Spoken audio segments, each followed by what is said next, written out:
ওই নোংরা জিনিস তোর কবরে খাওয়াবি। কি খাওয়া?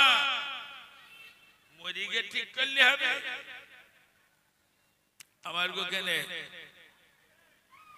খুব বড় লোক সিগারেট টানতে টানতে যদি একবারও বেশ্যাখানার সামনে যায়, একজন ডান হাত ধরে টানাটানি করবে আর একটা বাম হাত ধরে টানাটানি করবে, আর একটা বেশ্যা পিছন দিক দিয়ে জামার কলার ধরে হিড় হিড় করে তোর ঘরে মরণের যত্ন সেবা করবে।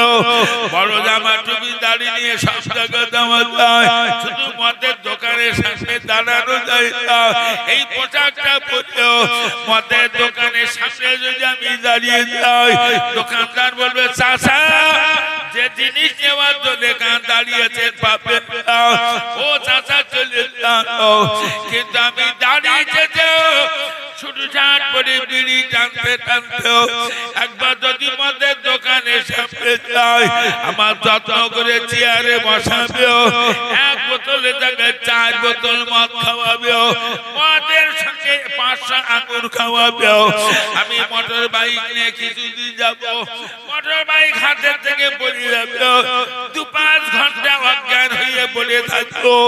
দেশের কুকুরগুলো আমার নাকে মুখি মাইনাস করে ফিরে যাবে। বড় জামা টুপি দাঁড়িয়ে সব জায়গায় যাওয়া যায়, 3 রাস্তার মোড়ে 4 রাস্তার মোড়ে গভীর রাত্রে 4 জন বসে বসে টাস পিটায়। ওই টাসের আড্ডায় যদি আমি বসে যাই, একজন বলবে চাচা এখানে বসো না, আর একজন বলবে বাবু তুমি যদি এখানে বসো গ্রামের মানুষ যদি দেখতে পায় আমাদের 4টের হেঁটো পিটন পিটিয়ে দেবে। কিন্তু আমি দাঁড়িয়ে যেতে সুটসাট করে বিড়ি টানতে টানতে টাসের আড্ডা ধার দিয়ে যাই। একজন বলবে ভাই অনেক সময় বসে আছি, মাথা কোমর আর বাসে না, তুমি একটু আমার খেলা খেলে যাও, তোমার বিড়িটা দাও, 2 টান টেনে একটু মাইনাস করে আছি। বলছি আপনাদের ঘুম লেগছে নাকি? বলছি ওয়াজ ওয়াজ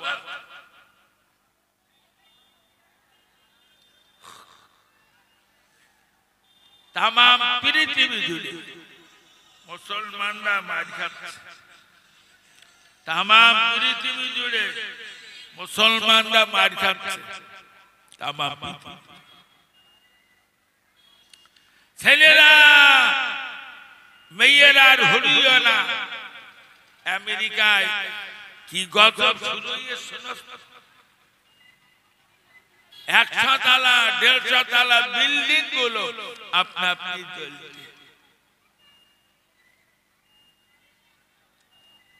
প্রচুর ক্ষতি হয়েছে আমেরিকায়, সে ক্ষতির কোন সীমা নেই। ও সারা দুনিয়ায় দাদাগিরি করত, আল্লাহ ধ্বংস করে দিয়েছে। তুই তো সার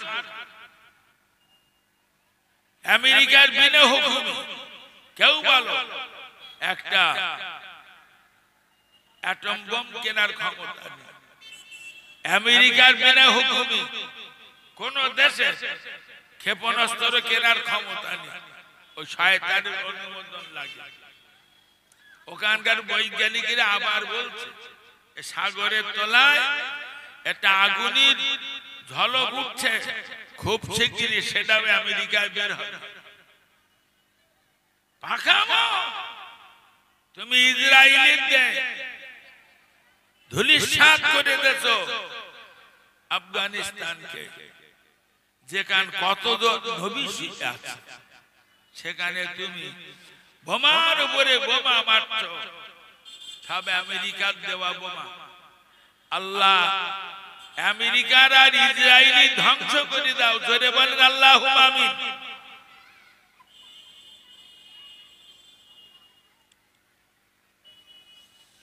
এর মহব্বতের সঙ্গে কলিমা জিকির লা ইলাহা ইল্লাল্লাহ জোরে জোরে পানে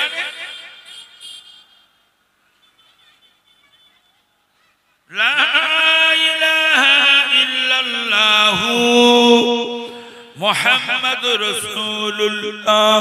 এই কালেমার ঝান্ডা বন্ধু উড়াবো ফের বিশ্বময়।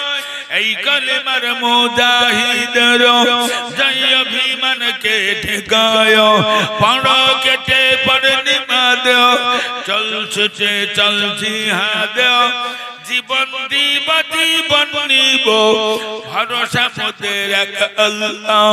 একটু জোরে জোরে বাবা লা ইলাহা ইল্লাল্লাহ।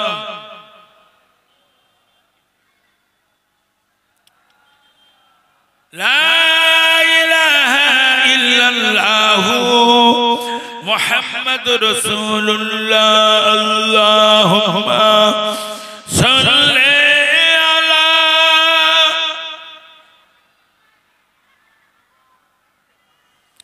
ওয়া আলা আলি সাইয়্যিদিনা।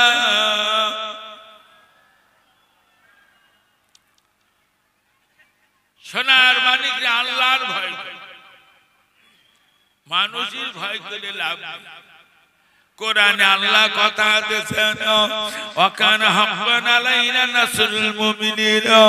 আল্লাহ বুঝালেন মুমিন সাহায্য করা আমার জন্য জরুরি হক।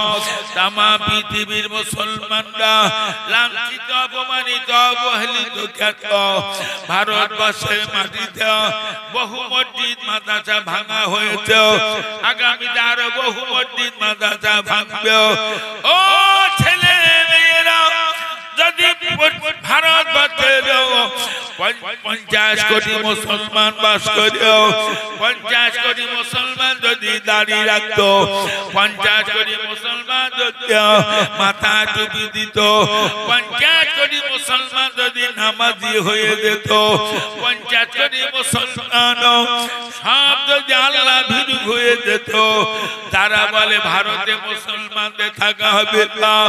এ কথা বলা তো দূরের কথা, 50 কোটি মুসলমানের নতুন জামার মতন যত্ন নিত।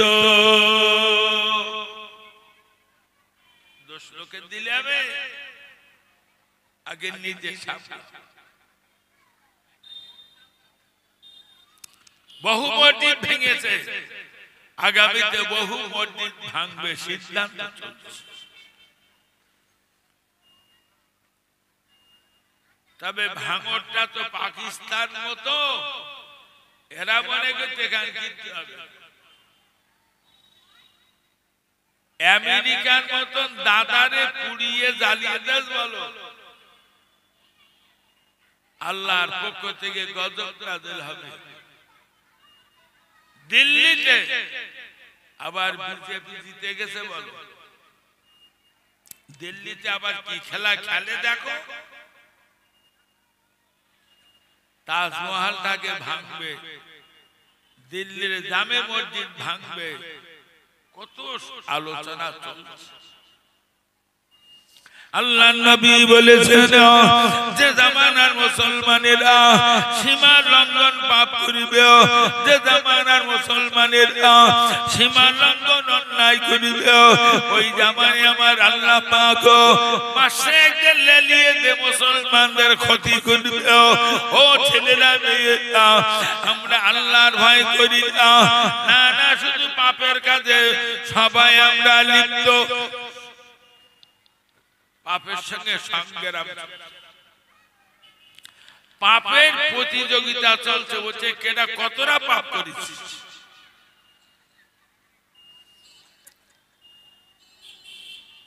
কিন্তু উপায় রাসূল পাক সাল্লাল্লাহু আলাইহি ওয়াসাল্লাম যখন মক্কা শরীফে ছিলেন, মদিনা থেকে একদল মানুষ মক্কায় এসে নবীর হাতে কলেমা পড়ে মুসলমান হয়েছিলেন। ওদের ভিতরে একজন নেতা ছিল, তার নাম হযরত সাদ বিন মুআয রাদিয়াল্লাহু তাআলা। সাদ বিন মুআয নবীকে অনেকবার বলেছে, হুজুর মদিনায় চলেন, এদের এই অত্যাচার সহ্য হয়। নবী বলতেন ধৈর্য ধরো বাবা, আল্লাহর হুকুম হলে চলে যাও। আল্লাহর হুকুম হয়ে গেছে রাসূলুল্লাহ মদিনা শরীফে চলে গেছেন যাওয়ার সময় আবু বকরকে সঙ্গে নিয়ে গেছেন ও মুসলমানেরা মদিনা শরীফে যাওয়ার পর নবীর জন্য আলাদা ঘর আবু বকরের জন্য আলাদা ঘর বানিয়ে গেছে নামাজের জন্য আলাদা ঘর নবী মক্কা ছেড়ে মদিনা যাওয়ার পর মক্কার বহু সাহাবী মক্কা ছেড়ে মদিনা চলে গেছে আমার নবী 7 দিন মাঝে ডেকে বললেন বাবা কি করা যাবে 7 দিন মাঝ বলিয়া রাসূলুল্লাহ আপনার কোনো চিন্তা নয় মক্কা থেকে যেটা ভাইরা মক্কা ঘর বাড়ি ছেড়ে মদিনা চলে এসেছে হুজুর আমাদের অর্ধেকটা জমি ঘর বাড়ি ওদেরকে দিয়ে দেব সুবহানাল্লাহ বলবেন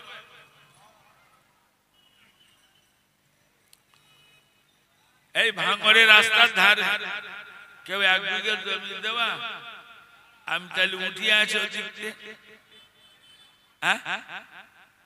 দেবে কেউ বলেন হুজুর কি হুজুরির মধ্যে মাথা খারাপ অর্ধেকটা জমি অর্ধেকটা ঘর বাড়ি দিয়ে দিচ্ছে 7 দিন বাদ বলিয়া রাসূলুল্লাহ এরা বিবি বাচ্চা ফেলে রেখে এসেছে হুজুর আমাদের যা 2-3টে করে বিবি হুজুর আমরা সুন্দরী বিবিগুলোকে তালাক দিচ্ছি আমার বিদেশি ভাইদের সঙ্গে বিয়ে দেব ও মুসলমানের বাচ্চারা মদিনার মানুষ এত উদার হুজুর আমার মদিনা জমিনে কাটাইয়েছেন একটা না 8 মাস নবী একটা মিষ্টি হাসি মুখে ছিলেন হঠাৎ আজ 1 সপ্তাহ হলো আমার নবীর মুখে কোনো হাসি নাই নবীর মনটা মলিন চেহারাটা কালো হয়ে গেছে ফজরের নামাজের পরে আবু বকর ওমর ওসমানকে ডেকে বললেন চলো আমরা মদিনার বাইরে চলে যাই সাজেবির মাস দূর থেকে শুনতে পেয়ে বললেন ইয়া রাসূলুল্লাহ ইয়া হাবিবাল্লাহ মদিনার মানুষ কি ত্রুটি করেছে বলুন ওগো নবী না কি ভুল হয়েছে নবী বললেন তোমাদের কোনো ত্রুটি নয় বাবা তবে একটা কথা শোনো আমার কাছে বারবার খবর আসছে মক্কা থেকে হাজার কাফেররা এই মদিনায় আসছে আমাদের মাথা কাটার জন্য ব্যস্ত বাবা এই জন্য আমি বলছি আল্লাহ নবী বললেন ও বাবা সাহাবীরা আবু বকর ওমরকে বলছি চলো আমরা মদিনার বাইরে চলে যাই আমাদের জন্য মদিনার নিরাহ মানুষগুলো কেন মার খাবে 7 দিন মাস বলিয়া রাসূলুল্লাহ আর বলবেন হুজুর আপনি আর বলবেন তামাম মদিনার নারী পুরুষের যত অর্থ আছে সব আপনার কদমে দিয়ে দেবে এরা নবী দেবে তামাম মদিনার নারী পুরুষ এদের দেহের রক্তগুলো আপনার কদমে দেবে হুজুর এরা নবী দেবে ইয়া রাসূলুল্লাহ ইয়া হাবিবাল্লাহ তামাম মদিনার নারী পুরুষের জীবনগুলো আপনার কদমে দেবে নবীরা নবী দেবে না এরা সব দেবে নবী দেবে না হুজুর বলছেন যদি তাই বলো তোরা তো আস জিহাদের একটা মোকাবেলা তো করতে হবে জিহাদের সরঞ্জাম কিনতে হবে টাকা পয়সা নিয়ে যে যেরাম পেরিয়েছে টাকা পয়সা জিনিসপত্র নিয়ে এসেছে রাসূল পাক সাল্লাল্লাহু আলাইহি ওয়াসাল্লাম সর্বপ্রথম জিহাদ করেছে বদরের জিহাদ বদরে বেরাতে নবী সাহাবীরা এমন একটা তাবু তৈরি করেছে নানা মুসলমানেরা আল্লাহ নবী সাহাবীরা তাবু করেছে কাফেররাও তাবু তৈরি করেছে উভয় পক্ষের দূতের সঙ্গে আলোচনা হলো আজকে কোনো জিহাদ হবে না আগামীকাল সকাল থেকে জিহাদ হবে ও ছেলে মেয়েরা নবী বললেন তাবুতে বিশ্রামে দাও সবাই বিশ্রামে দাও একজন সাহাবী কে আসো সারা রাত আমাকে পাহারা দেবে আমি সারা রাত ঘুমাবো না আল্লাহর কাছে সারা রাত ধরে কাঁদবো সাদ বিন মুআয রাদিয়াল্লাহু তাআলা আনহু উঠে বললেন ইয়া রাসূলুল্লাহ আপনাকে পাহারা দেওয়ার জন্য আমি সারা রাত রহিলাম এত মর্যাদা সম্পন্ন সাদ বিন মুআয ইন্তেকাল করেছে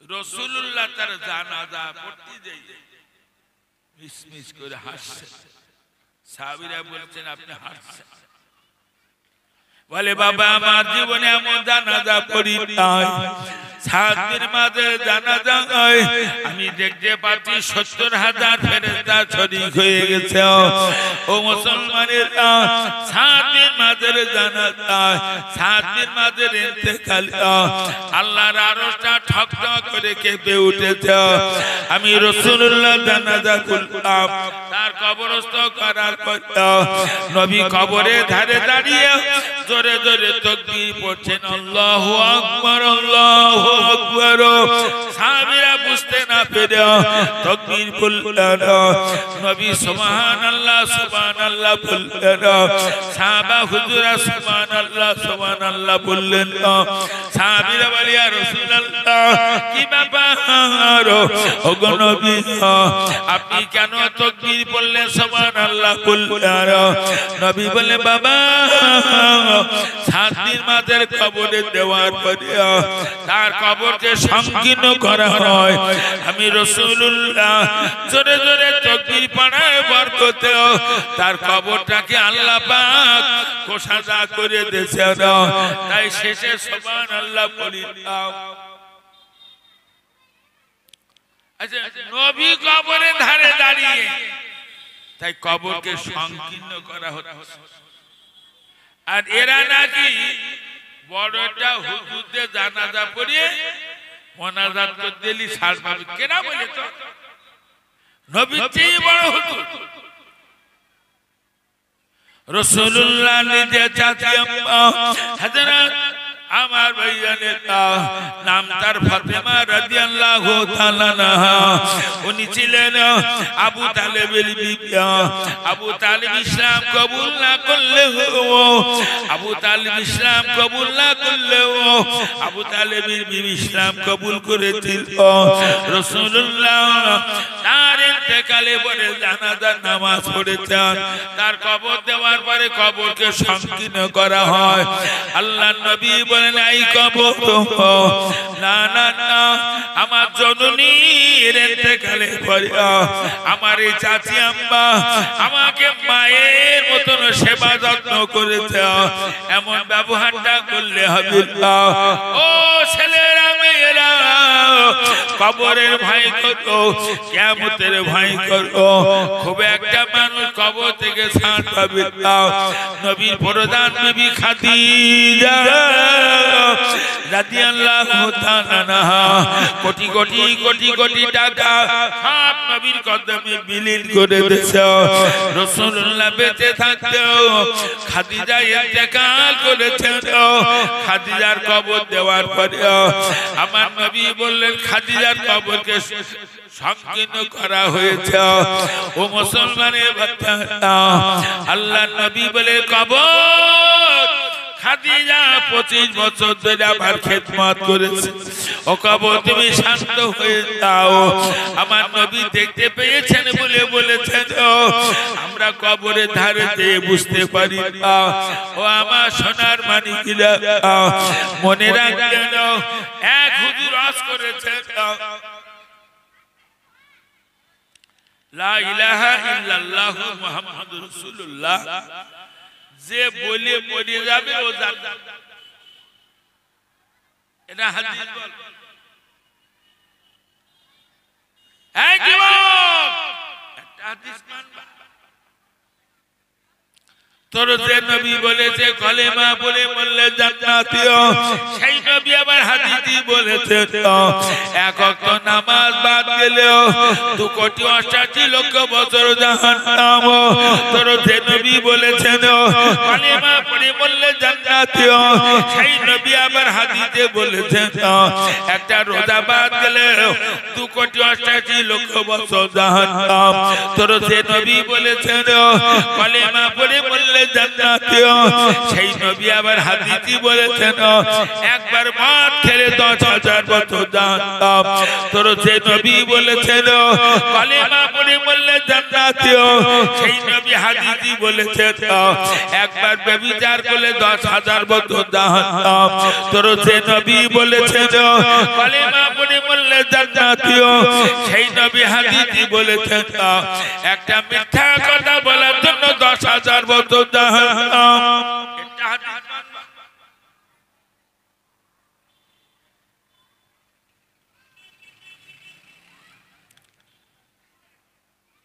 এখন সমাজে যেভাবে ছেলে মেয়েরা চলছে, এরা পড়িয়ে গেলে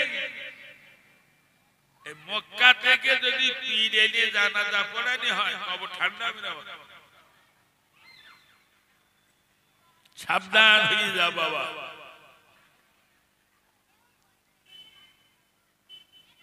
এত পরিমাণ মানুষের ভিতরে খোদার ভয়, প্রায় জুমায় একটা রোগ হয়েছে। 2 রাকাত জুমার ফরজ নামাজ পড়ে একদল মুসল্লি বাড়ি যাচ্ছে। আপনাদের এখানে এই রোগ কথা বলেন না?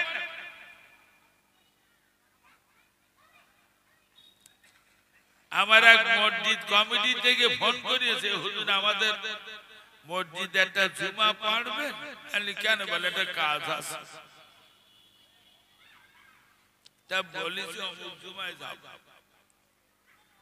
গেলি বলতে এইসব কাজ করতে হবে, কিছু টাকার দরকার, কিছু টাকা দেন। তা আমি কিছু সময় বক্তৃতা করে টাকা তুলেছি। তুলে এইবারে ইমাম সাহেব খুতবা পড়ে নামাজ পড়িয়ে দিয়েছে। এখন মুসল্লি তো যাওয়ার গেছে, ইমামরাও গেছে, মুয়াজ্জিনরা পাশে আছে। তোমার ইমাম সাহেব কোথায় গেল? বলতে হুজুর ইমাম সাহেব ফতোয়া দিয়েছে যে ফরজ নামাজ মসজিদে পড়ো, বাকি নামাজ বাড়িয়ে পড়ো। হ্যালো ধন্যবাদ ধন্যবাদ। আজ খোকা তুমি এইরকম ফতোয়া দিয়েছো? হুজুর হাদিসে আছে। আচ্ছা নবী হাদিস কখন বললো তুমি কি জানো? জানিস না তো বললি কেন? নবী সাহাবীরা ছিল আল্লাহ পাগল আর নবী পাগল। কি পাগল ছিল? আর এ জামানার মানুষ দুটো পাগল, একটা টাকার পাগল আর একটা মেয়ে লোক পাগল। কথা বুঝতে পারেননি নাকি? তুই এর কাছে ও হাদিস বলেছিস কেন? নবী সাহাবীরা মোটে মসজিদে বাড়ি যাবে। বড় একজন সাহাবী আবু হুরায়রা রাদিয়াল্লাহু তাআলা আনহু, ওনার মতন অত হাদিস কেউ বর্ণনা করেনি। হযরত ওমর কয়েকদিন খেতে পায় না, ক্ষুধা যন্ত্রণায় কোমরটা সোজা করতে পারে না। আল্লাহ নবী বলেন এই আবু হুরায়রা বাড়িতে যাও বাবা, একটু খাওয়া দাওয়া করেছো, এইভাবে কানে কানে পড়ে কষ্ট পাও। আবু হুরায়রা বলে ইয়া রাসূলুল্লাহ আমি বাড়ি যেতে পারি না, তবে একটা শর্ত, যতক্ষণ পর্যন্ত না ফিরব আপনি একটা হাদিস বর্ণনা করবেন না। ও কি নিয়েছেন মানুষ ওরা? এরা কি বাবা মসজিদে চলো, কত ভালোবেসে গায়ে হাত বুলিয়ে মসজিদে ঢুকেছি, তুই এক হাদিস নে বলে সব মসজিদে বের করে দিচ্ছিস। ফুরফুরার বীর আবু বকর, আল্লামা রুহুল আমিন, এরা দেশের শ্রেষ্ঠ আলেম ছিল না?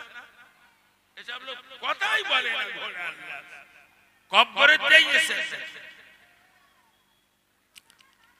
আল্লামা রুহুল আমিন 25,000 কিতাব কণ্ঠস্থ করেছিলেন। তামাম দেশে যত শাইখুল হাদিস মুফতি মুহাদ্দিস বেরিয়ে জিজ্ঞেস করে দেখবেন দিন যে হুজুর আপনি 25,000 কিতাবের নাম জানেন? পড়তে হবে, নাম বলতে পারবেন? আল্লামা রুহুল আমিন কোটা কিতাব মুখস্থ করে বলল 25,000। কলকাতা আজাদ কলেজে স্বনামধন্য প্রফেসর ডক্টর মুস্তাফা আব্দুল কাইয়ুম সাহেব, তিনি লিখেছেন আল্লামা রুহুল আমিন যে কিতাব একবার পড়তেন সারা জীবন কণ্ঠস্থ থাকতো। তিনি লিখেছেন আল্লামা রুহুল আমিন 25,000 কিতাব কণ্ঠস্থ করেছিলেন।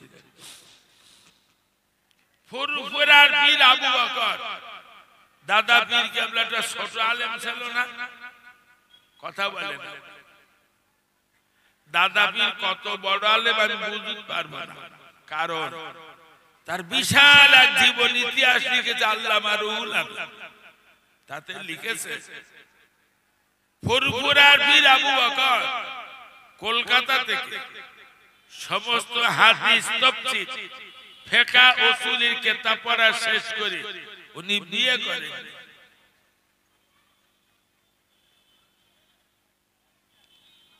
আমাদের ছেলেরা তো বুখারী পড়তে পড়তে ফোনে ফোনে বের করতে, ফুরফুরার পীর সমস্ত হাদিসের কিতাব পড়া শেষ করে বিয়ে করে।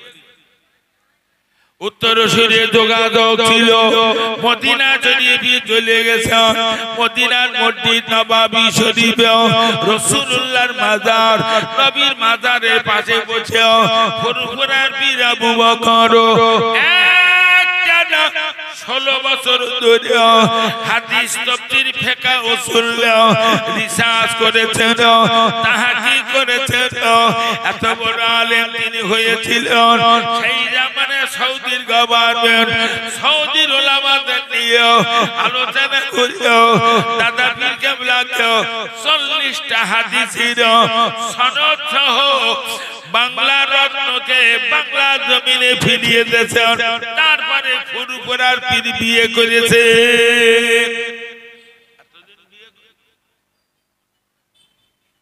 কোন হুজুর বুখারী পাস করে, টাইটেল পাস করে, বিয়ে না করে 20 বছর ধরে শুধু কিতাবের উপরে সাধনা করেছে? কোন? এই জন্য ফুরফুরার বিষয় কত বড় আলেম আমি বলতে পারবো, বুঝে না?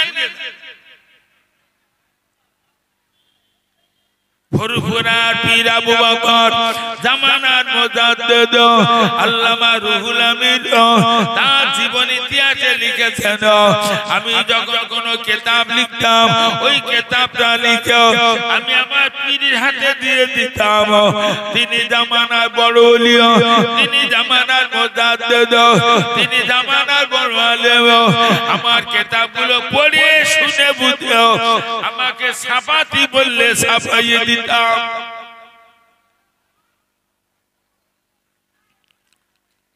তাই বসিরহাট হুজুরের কিতাব যদি কেউ দাদা হুজুরের কিতাব বলে ভুল হবে?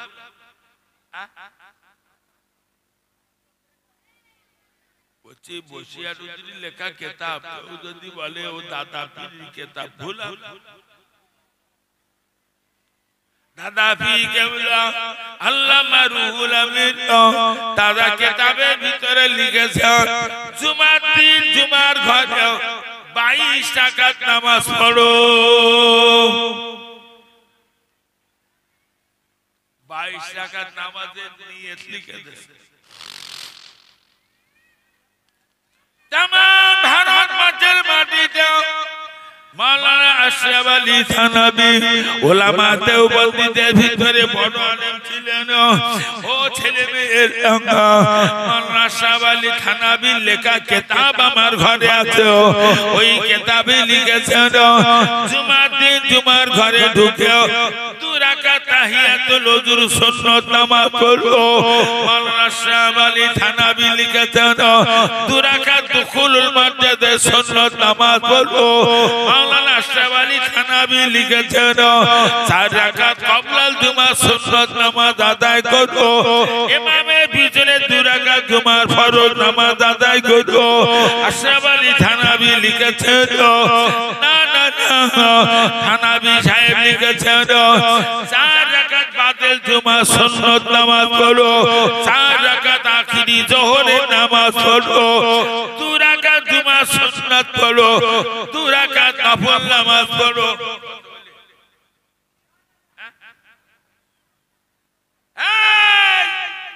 তুই কোন দলে?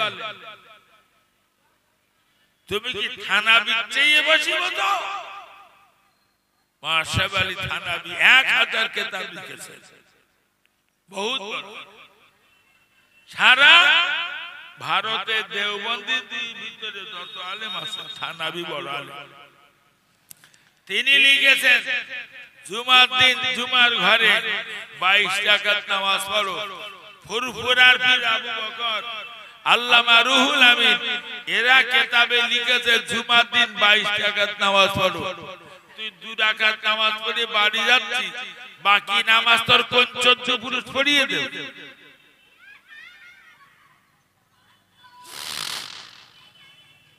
থানভীর কিতাবে আছে আখিরি যোহরের নামাজের নিয়ত মতো লিখে আমার বাড়ি যাবেন, কিতাবটা দেখি।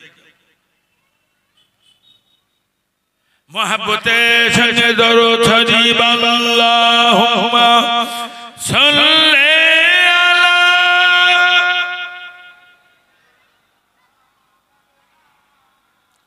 ওয়া আলা আলি সাইয়্যিদিনা। ये साथ है गुलाबी काबा जो जुदन की खुशबू आती है जब इंसान पढ़ती है सुबह शाम में तस्बीह तो दन दन की खुशबू आती है। अल्लाहुम्मा सल्ली अला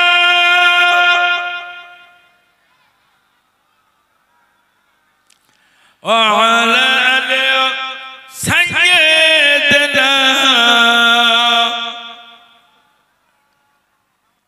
যে কথা বুঝাচ্ছিল বর্তমান সময়ে কি নারী কি পুরুষ আল্লাহর ভয় করে চলছে এই মানুষটার সংখ্যা কম। এখন বলো গজব দেখি মধু, ফোনে দেখো আমেরিকায় গজব হয়েছে, হুঁশিয়ার হয়ে যাবা। আল্লাহর গজব তাড়াতাড়ি নাযিল হয়, আর যখন গজব নাযিল হয় তাড়াতাড়ি বন্ধ হয়। আল্লাহর ভয়।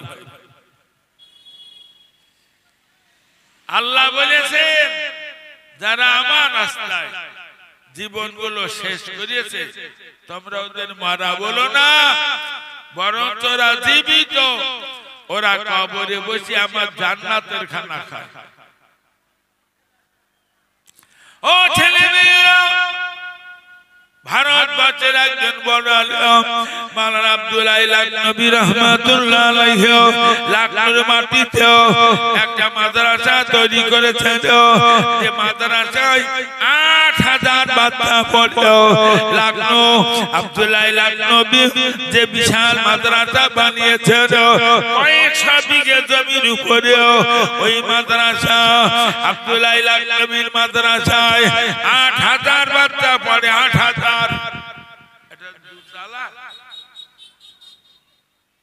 ও মুসলমান ভাইয়ানেরা, আব্দুল্লাহ লাকনবী 7 বছর বয়সে হাফেজ কুরআন, 7 বছর বয়সে হাফেজ কুরআন।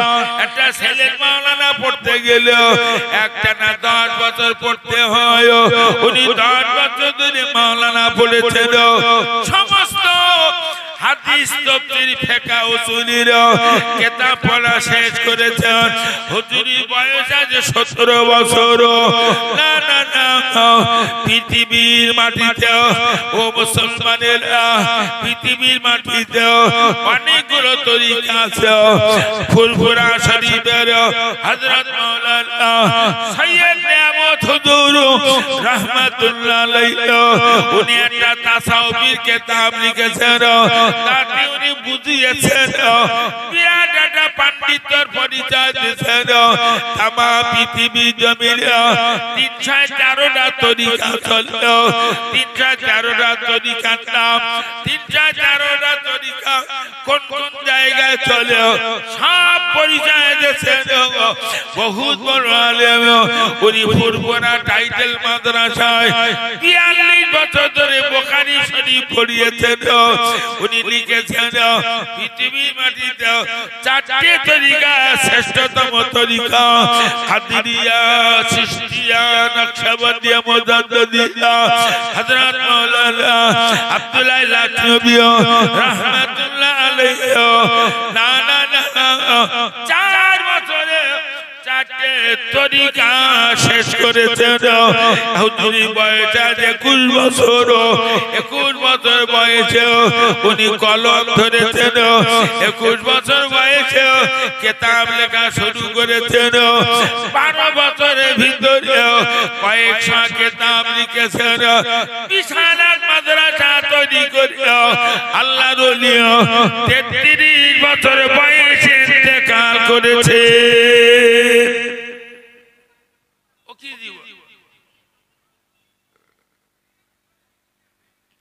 লোকের মেয়ের সঙ্গে পাখা মারা না, জীবনে 4 দোকানে বসে 10 মিনিট বসে পাখা মারার সময় পাইনি।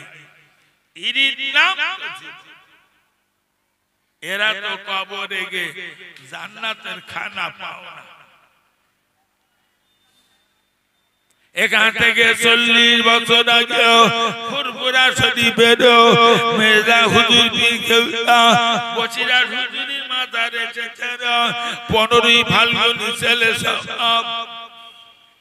বসিরহাট হুজুরের বাড়ি ছেলে সব 13, 14, 15 ফাল্গুন আপনাদের সব দাওয়াত দিতে যাবে।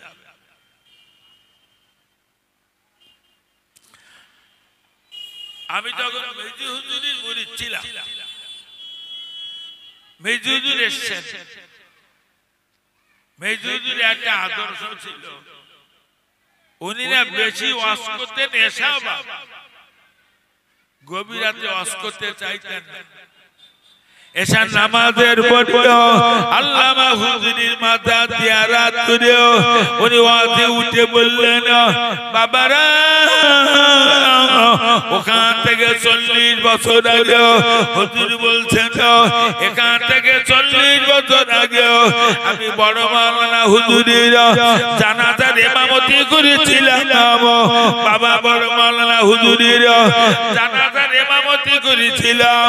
কলকাতা ঝাউতলা রোডে 10,000 লোককে নিয়ে আমি 40 বছর পরে তার কবরে ধারে দাঁড়িয়ে দিব্যি চোখে দেখতে পাচ্ছি।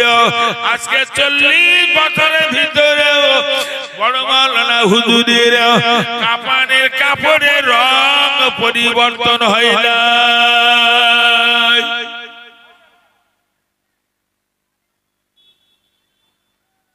কি জীবন তৈরি করে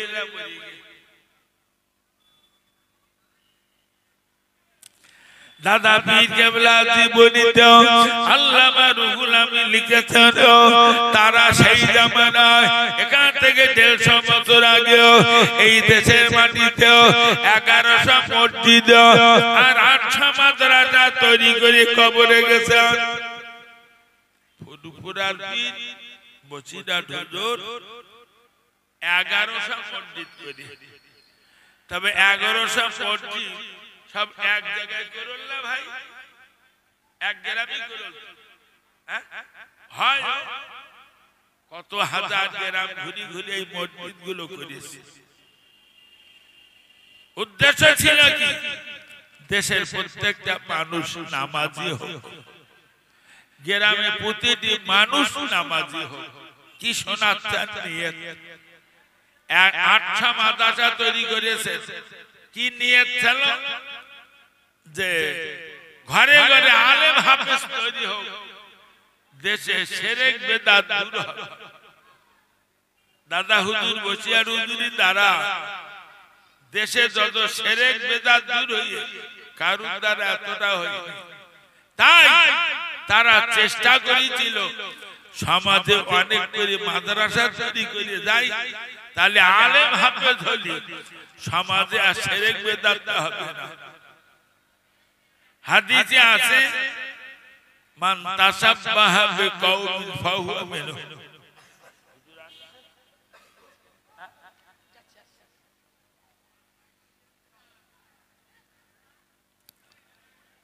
ভবানীপুরীর মতো জায়গায় মালঞ্চ ব্রিজ পার হয়ে 15 কিলোমিটার রাস্তা ভবানীপুর মাদ্রাসা তৈরি করেছে। কয়েক কোটি টাকার বিল্ডিং করেছি, কয়েক কোটি টাকা। এই মাদ্রাসায় বুখারী এবার 30টা ছেলে বুখারীতে পাগড়ি নিয়েছে। আগামী বছর আমরা মুফতি বিভাগ খুলছি এবং আরবি আদব সাহিত্যের ক্লাস খুলছি এবং কারি খুলছি। জীবনের বিরাট বড় আশা নিয়ে মাদ্রাসা করেছি। আল্লাহ যেন কিয়ামতের দিন কোন নেতা খেতা ছেড়ে হাঁটন নাচন না করে ফুরফুরার বীর আবু বকর আল্লামা রুহুল আমিনের সঙ্গে যেন হাঁটন নাচন করে, এই চিন্তায় মাদ্রাসা। আর সমাজে কিছু উপযুক্ত আলেম তৈরি করে যাব। আল্লাহর অফুরন্ত রহমত আপনাদের দোয়ায় আমার অনেক ছাত্র তারা সব ভালো ভালো আলেম হয়ে বড় বড় কিতাব পড়াচ্ছে আমার ছাত্ররা। আপনাদের কাছে এই মাদ্রাসার জন্য দোয়া চাচ্ছে, দোয়া করে। মাদ্রাসার জন্য ছেলে চাচ্ছি, ছেলে দেবেন। গতকাল মুর্শিদাবাদ জেলায় জলসা ছিল। মুর্শিদাবাদে অনেক ছেলে আছে আমার, বিভিন্ন জেলার বাচ্চারা মাদ্রাসায় পড়ছে। আপনাদের কাছে মাদ্রাসার জন্য দোয়া চাচ্ছি, মাদ্রাসার জন্য ছেলে চাচ্ছি। যদি পারেন সামনে রমজান মাস আসছে, একটা যাকাতের টাকা ভবানীপুর মাদ্রাসা দেবে।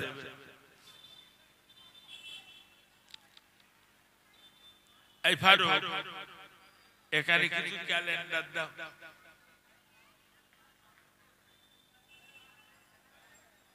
বহুত আলোচনা করেছি, যদি কিছু ত্রুটি হয় মাফ করে দেবে, দোয়া করবেন। যা আলোচনা করি তার চেয়ে আমলটা যেন বেশি করতে পারি। খুব জোরে তাকবীর দেন, নারায়ে তাকবীর। জোরে বলেন নারায়ে তাকবীর। সিলসিলাই মুজাদ্দিদে জামান, সিলসিলাই মুজাদ্দিদে জামান ফুরফুরা শরীফের মুহাদ্দিস সাহেব হুজুর কিবলা, ফুরফুরা শরীফের মুহাদ্দিস সাহেব হুজুর কিবলা, নারায়ে তাকবীর। যারা এখনো রাস্তায় ঘুরছো, শয়তানের সঙ্গে না ঘুরে ফেরেশতাদের এই মাহফিলে বসো। ফুরফুরা শরীফের হযরত মাওলানা আমজাদ হোসেন হুজুর তিনি এসেছেন। তিনিও দীর্ঘদিন ধরে ফুরফুরা টাইটেল মাদ্রাসায় হাদিস পড়ার বিরাট পাণ্ডিত্য রাখে। তার জ্ঞানের কথা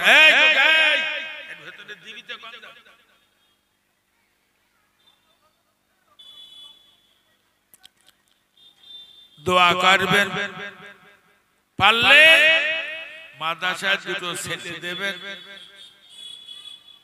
পারলে মাদ্রাসায় যাকাতের একটা অংশ পাঠাবেন, আমার জন্য দোয়া করবেন। আমা আলাইনা ইল্লাল বালাগ। আসসালামু আলাইকুম। খুব জোরে তাকবীর পড়েন, নারায়ে তাকবীর। আও একটা মরে গে নামাজ রোজা করত, এখন তার ছেলেরা বলতে বাপ তো সেভাবে নামাজ রোজা করিনি, এটা বড় মতন হুজুর এনে জানাজা করে নেওয়া হোক। তোর একটা বড় হুজুর এনেছে, ফোন করে হুজুর জানাজা করে মোনাজাত করতে চলে গেছে। সেই গ্রামের ভেতর দিয়ে আমি একদিন যাচ্ছি, আর ছোকরা ছোকরা দুটো তিনটে মাওলানা আমার বেড দিয়েছে, বলতে হুজুর দাঁড়ান দিন, আছে কি যে অমুক লোক মরে গিয়ে শুনেছেন, তাই না? তুই অমুক হুজুরেই এলো জানাজা পড়ে মোনাজাত করতে 500 টাকা নোক 50 টাকা খাস খাস করে গুনে নিয়ে বেরিয়ে গিয়ে হবে। ও ভাই ঘুমাচ্ছেন নাকি? একটু হ্যাঁ হুনা বলবেন না?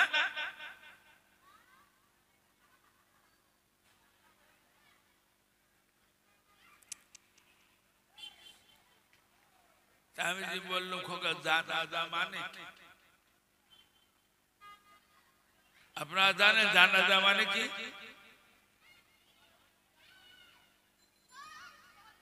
জানাজা মানে এখন জানাজা 4 তাকবীরের মাঝখানে 3টে দোয়া পড়ে জানাজা পড়া হয়।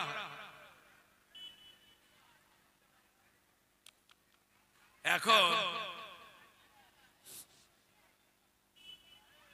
কবর দেওয়ার পরে দোয়া হয় না, এদিক হয় না নাকি? 1 সপ্তাহ বাদে কোন কোন জায়গায় 4 দিনে সাহারামা করে, সাহারামা করা বেদাত দল করা যায়। 1 সপ্তাহ বাদে হাফেজ সাহেবদের মাদ্রাসার করা ছেলে কোরআন খতম করে আবার মোনাজাত করবেন, ভালো জিনিস। তবে এগুলো তদবির করা বলে, ওর মনে শান্তি হইল। গ্রামের আশপাশের 1,500 লোকের নেমন্তন্ন করে এক কলেমা খানি করি, এই কলেমা খানিতে লক্ষ লক্ষ টাকা খরচ করে এক সবরে, তাহলে আবার হয়নি বল? আবার 2-3টে মাওলানা দাউদ করি বাড়ি মিলাদ দে, বাড়ি মিলাদ দে, ওরা মানে মিলাদ শরীফ পড়িয়ে প্রায় 500 লোক 1000 লোক আবার বিড়ালি করে খায়, আবার আবার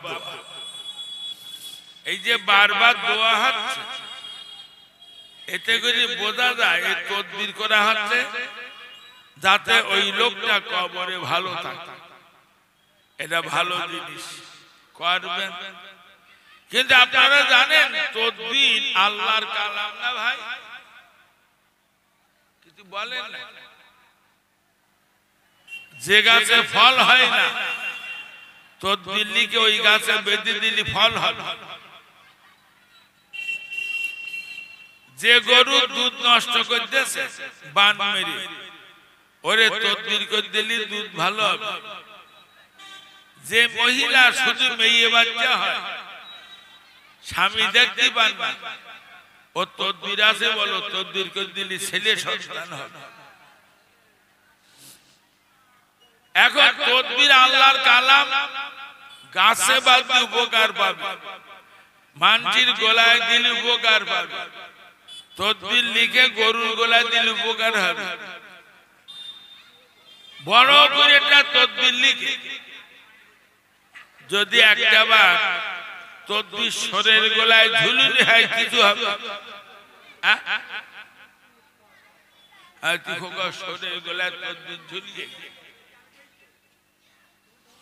বেনামাজি বেরোজগার টিভি খোর টাস খোর নার খোর ভার খোর গান খোর এদের জানাজা পড়া কুলখানি করা দোয়া সামনে জানি করা মানে শরীর গলায় মাল্লি ঝুলানোর মতন হয়।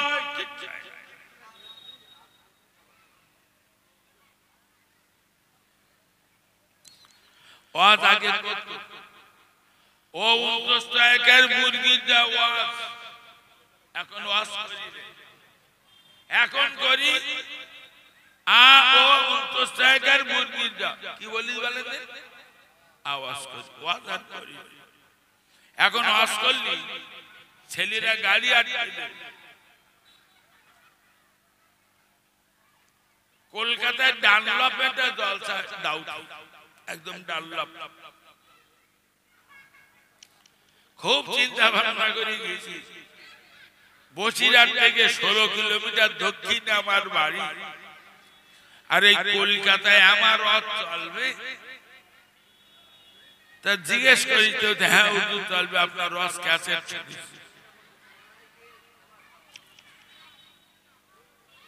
শ্রোতা বইছে ভাই 300-400 টুপি মাথায় কিন্তু কারুর গায়ে পাঞ্জাবি নেই লুঙ্গি নেই সব শুট আর শার্ট আমি বলে ফেলেছি দাদা হুজুর মেজু হুজুর বসিয়া হুজুর এদের কিতাব অনুযায়ী শুট আর শার্ট জায়েজ পোশাক না পোশাকটা জায়েজ এখন জলসা থেকে একজন ঠেলি উঠেছে উঠে বলতে হুজুর আপনি তো আপনার মতন বলতেছেন তা ওই পোশাক পরে সব জায়গায় যাওয়া যায় না সেটাও ঠিক সব জায়গায় যাওয়া যায় তা তুমি কনে যাও না আমি বিএলআর অফিসার আলেম আসমানের নিচে জমিনের উপরে যত অফিস আছে বিএলআর অফিসের মতন জঘন্য অফিস আর নেই আপনি এটা রেকর্ড করতে যাবেন সমাজ ধরে হাঁটাবে কই দেবে পেছন দিয়ে 5,000 টাকা দেবেন রেকর্ড হবে ওর নাম কি অফিস বিএলআর অফিস আমি চিনিলে তা তুমি অফিসে যাও কি গাড়ি চেপে যাও মোটর বাইক আচ্ছা মোটর বাইকের সামনে কিছু লেখা আছে ওতে কি লিখবো আচ্ছা পুলিশের মোটর সাইকেলের সামনে পুলিশ লেখা থাকে তা তোমার মোটর সাইকেলের সামনে তুমি লিখলে না কেন অফিসার না আমার ছেলেটা স্টিকার মেরে রেখেছে তাতে লিখেছে ইট ইজ দ্য স্টাইল তাহলে তোমার গাড়ি স্টাইল দেওয়া গেল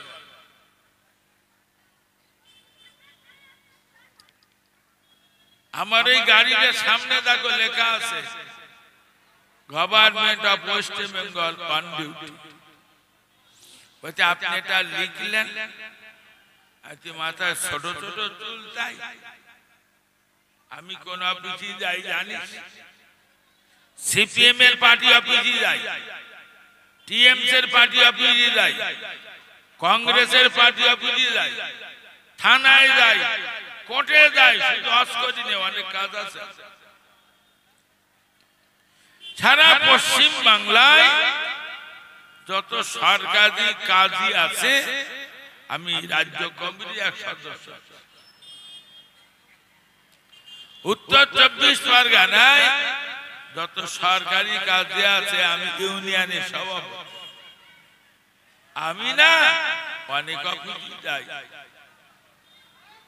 তুই তো বিএলআর অফিসে যাস আমি এসডি অফিসে বিডি অফিসে সিআই অফিসে যাই আমি রাইট কাজে যাই কোনো অসুবিধা নেই তো এই পোশাক পরিয়ে যাই হাদিস শরীফে বলেছে মান তাসাব্বাহা বিকওমিন ফাহুয়া মিনহুম যারা তাদের অনুসরণ করে চলবে তার সঙ্গে তার হাত নাতর হবে ও মুসলমানের বাচ্চারা বড় জামা টুপি দাঁড়িয়ে যারা মারা যাবে হাদিস অনুযায়ী তার হাজর হবে ফুরফুরার পীর বচিরার পীরের সঙ্গে যারা ধুতি পাঞ্জাবি পরে পরে মারা যাবে হাদিস অনুযায়ী তার হাজর হবে কিয়ামতের দিন জ্যোতি বাবুর সঙ্গে বুদ্ধ বাবুর সঙ্গে বড় জামা না না বড় বড় গোপ বড় বড় দাঁড়িয়ে বড় বড় চুল বড় একটা পাগড়িয়া ওই পোশাকে যদি তোর মরণ হয় ভারতের প্রাক্তন প্রধানমন্ত্রী মনমোহন সিংয়ের সঙ্গে তোর হাত ধরাবে ও যুবকেরা শুট আর শার্ট পরে যদি তোর মরণ হয় হাদিস অনুযায়ী তোর হাসর ফুরফুরা পীরের সঙ্গে হবে না তোর হাসর হবে ডব্লু বুশির সঙ্গে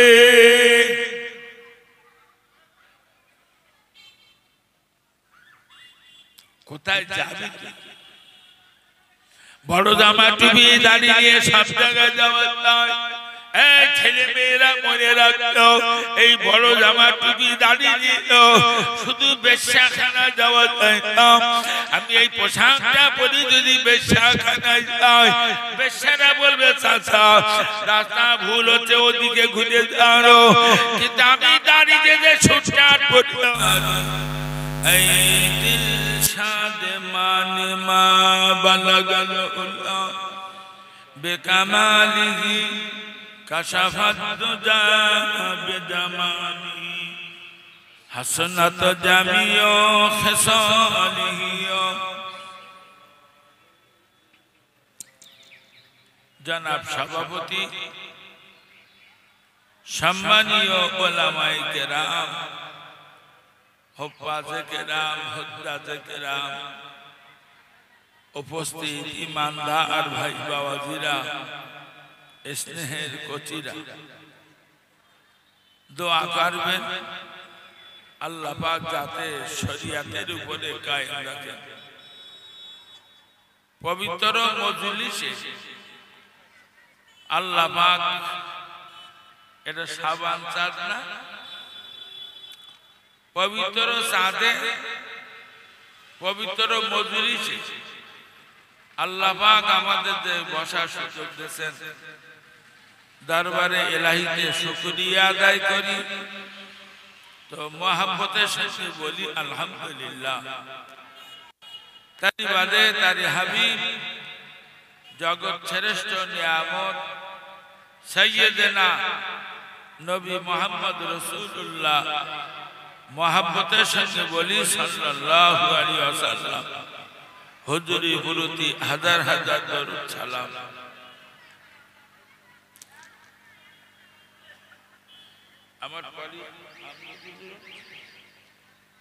আমার পরি ফুরফুরা দরবার শরীফ থেকে ফুরফুরা টাইটেল মাদ্রাসার স্বনামধন্য শিক্ষক হযরত সৈয়দ আমজদ হুজুর তিনি আসছেন তিনি আমার পরিবার করবেন তা আপনাদের বলবো এসে বসেন কিরকম করে বললি আপনারা বসবেন আমার একটু বুঝিয়ে বলবেন আমি সেইভাবে বলি সবাই মাহফিলে বসেন মর্যাদা তো আলাদা যারা ঘুরছে দাঁড়িয়ে আছে কিরকম করে বললি এখানে বসবেন বলেন আমি সেইভাবে বলি প্রতিদিন বিভিন্ন প্রান্তে মিলাদে যায়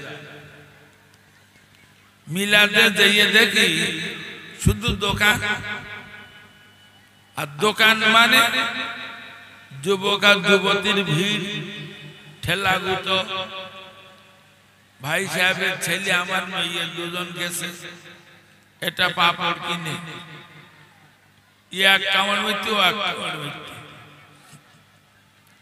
কতক্ষণ চলে সে পাপড়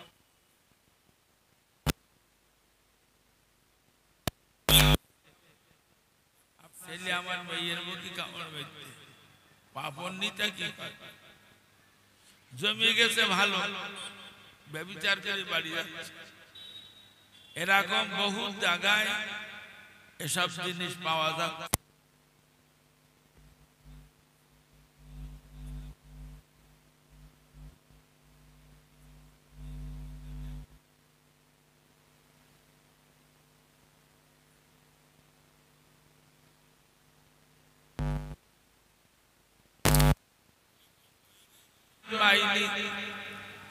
হেরিকেন মিলাদ করতে, হেরিকেন এখন আর গ্রামে পাওয়া যায় না। কেরাসিন দিয়ে হেরিকেনের মিলাদ করত। তারপর হেসাক জন্মগ্রহণ করলো, হেসাকের মিলাদ করত। তখনকার মিলাদে খিচুড়ি দিত না,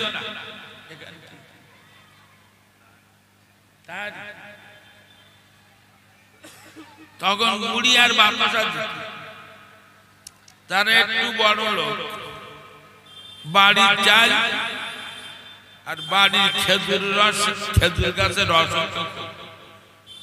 ওই খেজুর গাছের রসের আপনার ওই ক্ষীর তৈরি করে খাইতে, তাতে যাই সেই মিলাদ গুলো সোয়াব হতো। এখন এই কারের মিলাদে খুব একটা সোয়াব হয় বলে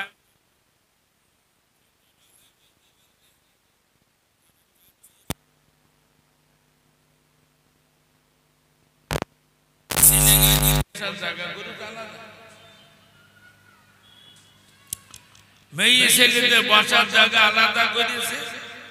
তোমরা না ঘুরে বসো। যেসব মেয়েরা ঘুরছে এরা অভদ্র, নোংরা। কিছু ছেলেদের পেছন পেছন ঘুরতেছে। তোর ফোন নম্বরটা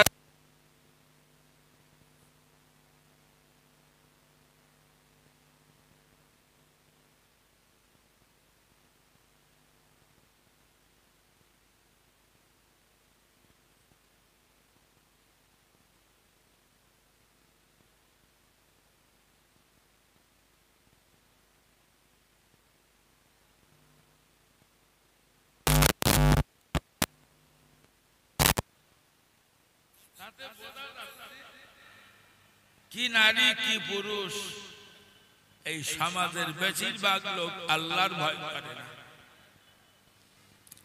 কোরআন পাকে আল্লাহ জানিয়েছেন, নাহনু আকরাবু ইলাইহি মিন হাবলিল ওয়ারিদ, বান্দা বান্দি আমি তোর ঘাড়ে শিরা চেয়ে কাছে। ও ছেলেরা মেয়েরা, আপনারা বসেছেন 10 হাত 20 হাত 50 হাত দূরে, আমার আল্লাহ কিন্তু 1 হাত দূরে না। দাড়ি পাল্লায় ফেলে আমি ওজন করে দেখব। ও মুসলমানের ছেলে মেয়েরা, যদি আমার কান্নার পাল্লা ভারী হয়, নিশ্চিত আল্লাহ পাক আমার জান্নাত দেবে। আমার জীবনে আমি কতটা হেসেছি, আমার জীবনের হাসিগুলো দাড়ি পাল্লায় আর একদিকে দেখতে। যদি হাসির পাল্লা ভারী হয়, জগতের কোন পীরের বাপের ক্ষমতা নেই আমার জান্নাতে নিয়ে যাবে।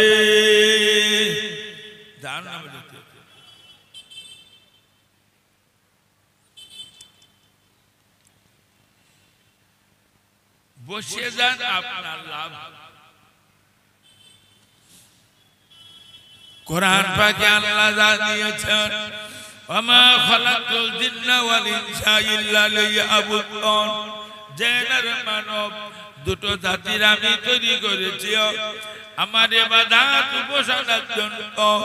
জীবনে যে কত ইবাদত করেছেন, কিয়ামতের দিন ইবাদতগুলো আল্লাহ দাড়ি পাল্লায় ওজন করে দেখবেন।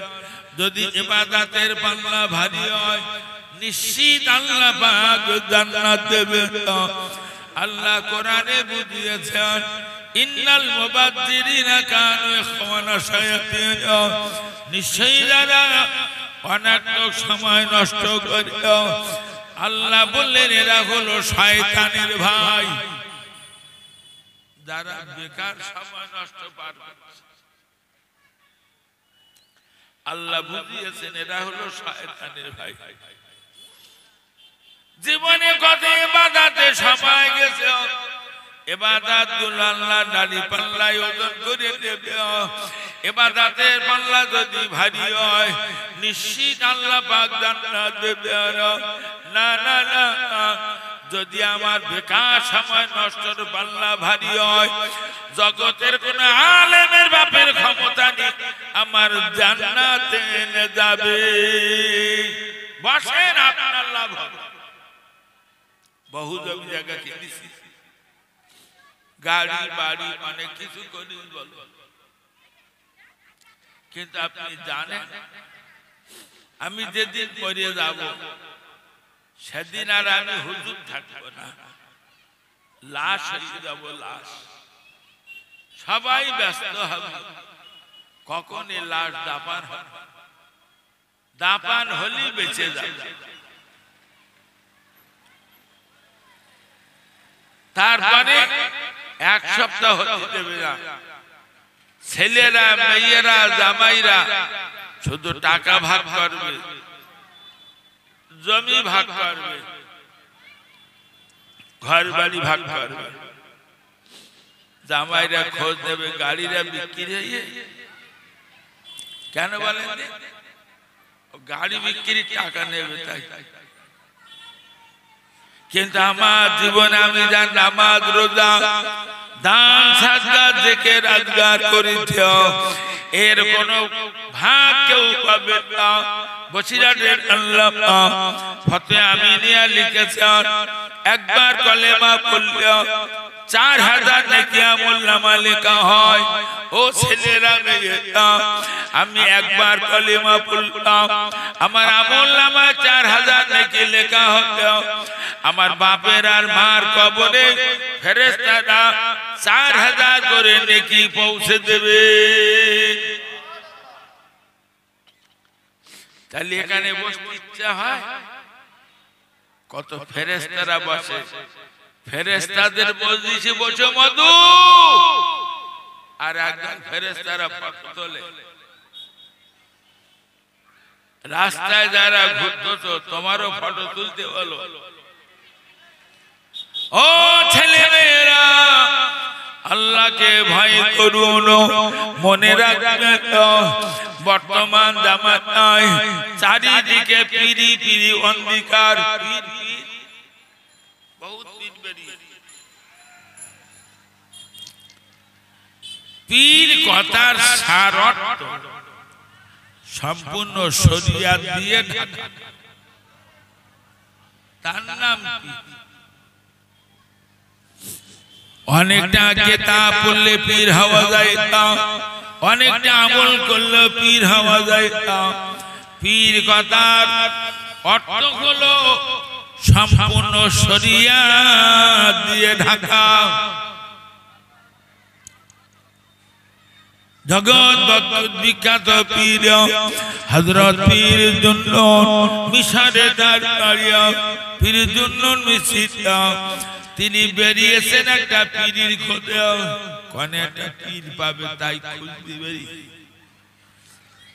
কোন মানুষের সঙ্গে কথা বলে না, একা একা রাস্তা হেঁটে হেঁটে। আচমকা সুন্দর চেহারাটা যুবক ছেলে পীর জুন্নুনকে ডেকে বলছেন, ও গো জুন্নুন, তুমি আল্লাহর ওলির সন্ধানে বার হও, কোথায় পাবে পীর, কোথায় পাবে আল্লাহর ওলি? চলে যাও, ওই যে পাহাড়টা দেখতে পাও, ওই পাহাড়ের ধারে দিয়ে দেখো একজন মানুষ পড়ে আছে, একটা পাতার কাঁটা, ওই কাঁটা ঘায়ে পোকা বিজ বিজ করছে। আমার ধারণা লোকটা আল্লাহর ওলি হবে। পীর জন্য ছুটে ছুটে চলে গেছে, পাহাড়ের ধারে দিয়ে দেখো, না না না, ওই পাহাড়ের ধারে দিয়ে দেখো একটা মানুষ পড়ে আছে, একটা পাতার কাঁটা, ওই কাঁটা গায়ে পোকা বিজ বিজ করে। ও মুসলমানের বাচ্চারা, না না না, পীর জন্য চিন্তায় পড়ে গেল, আমি আল্লাহর ওলির সন্ধানে বার হলাম, এটা তো কেউ জানে না, আমি তো কাউকে বলি নাই। ওই যুবকটা কিভাবে জানলো যুবককে একজন আধ্যাত্মিক আল্লাহর ওলি হবে? এই চিন্তায় তিনি বেরিয়ে পড়েছেন। সেই যুবকটার অনেকটা রাস্তা দৌড়া দৌড়ি করে যুবকটাকে খুঁজে পেলে ঘুরিয়ে ঘুরিয়ে ঘুরিয়ে ঘুরিয়ে আবার ওই পাহাড়ের ধারে লক্ষ্য করে দেখে আমার ভাই জানে লক্ষ্য করে দেখে হযরত পীরের জন্য মিসরিয়া বলছেন তখনও দেখছিলাম ওই লোকটা একই কথা বলে চলেছে এই আমার নফস আমার সঙ্গে তুমি যতক্ষণ একমত না হবে আমি তোমার কষ্ট দিতে থাকবো আর কোনো কথা বলে না পীরের জন্য বলেন ওই লোকটা হঠাৎ চোখ দুটো খুলে আমার দিকে তাকিয়ে বলছে ওগো জুন্নুন ওগো জুন্নুন শোনো না তুমি আল্লাহর ওলির সন্ধানে বার হলেও আমি 30টা বছর আল্লাহর ইবাদতে ছিলাম 30 বছর ঘুমাইলেও একটানা 30 বছর আল্লাহর ইবাদতে ছিলাম আর চমকা আমার সামনে দিয়ে একটা মহিলা হেঁটে যাচ্ছিল ওই মহিলাটার সঙ্গে কথা বলার উদ্দেশ্যে একটা পা উঠাইলাম আল্লাহর পক্ষ থেকে হ্যাঁ বলতো এই আমার বান্দা ওই মেয়েটার সঙ্গে কথা বলার উদ্দেশ্যে একটা পা উঠাইলি দ্বিতীয় পা যদি তুমি উঠাও তোমার 30 বছরের সাধনা মুখে ছুঁয়ে মারবো ও জন্য আল্লাহর পক্ষ থেকে কঠিন ইলহাম শুনতে পেলাম আমি আমার পাকে একটা ধাক্কা দিয়ে সামলে নিলাম আমি আমার পাকে ধাক্কা দিয়ে সামলে নিলাম আমি একটা ধারালো ছুরি জোগাড় করলাম আমার পাটাকে কেটে ফেললাম কেন আগালিতে এই মেয়েটার সঙ্গে কথা বলার জন্য আমার 30 বছরের সাধনা তো প্রায় শেষ করে দিয়েছিল এই জন্য আমি ওকে 30 বছর আবার পুনরায় পোকার খোরাক বানিয়ে রেখেছি ভাই আমি কি বলছি যে আপনারা কি বুঝতে পারতেছেন এই মহিলা সব লোক কিছু বলতে না তো বলছে আমি কি বলছি বুঝতে পারছেন তাহলে এই যে মেয়ে ছেলে ঘুরছে এরা ছাড় পাবে না আমরা ছাড় পাবো এখানকার লোক তো সব ফুরফুরা সেলসেলার লোক নাকি কথা বলেন নাকি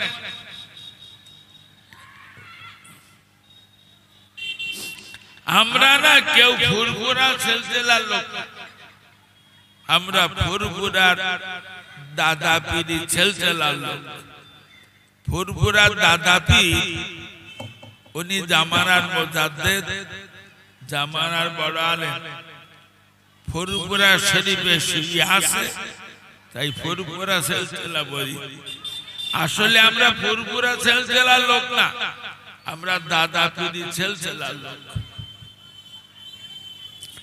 মুজাদ্দিদ জামান দাদা পীর কেবলা রাহমাতুল্লাহ আলাইহি তিনি তার ওসিয়াতনামা লিখেছেন আল্লামা রুহুল আমিন তিনি তার দাদা পীর জীবনীতে লিখেছেন যে পুরুষ মানুষটা 4টে মহিলার পর্দা না রাখে এই পুরুষ মানুষটা কিয়ামতের দিন হিসাব আনতে জান্নাতে যাবে না দাউস হয়ে জাহান্নামে যাবে বেহেশতের দরজায় বড় করে লেখা আছে আর দাউস লা ইয়াদখুলুল জান্নাত দাউস হিসাব আনতে জান্নাতে যাবে না যত মহিলা ঘুরছে এদের বাপগুলো ভাইগুলো এদের স্বামীগুলো সব কিন্তু জাহান্নামে যাবে ও মুসলমানের না না না আমি 5 ওয়াক্ত নামাজ জামাতে পড়ি জীবনে 19 বার হজ করেছি 21 বার উমরা করেছি তবুও যদি আমার বিবি আমার যুবতী মেয়েকে পর্দা না রাখে আল্লাহ পাক আমার জান্নাতে দেবে না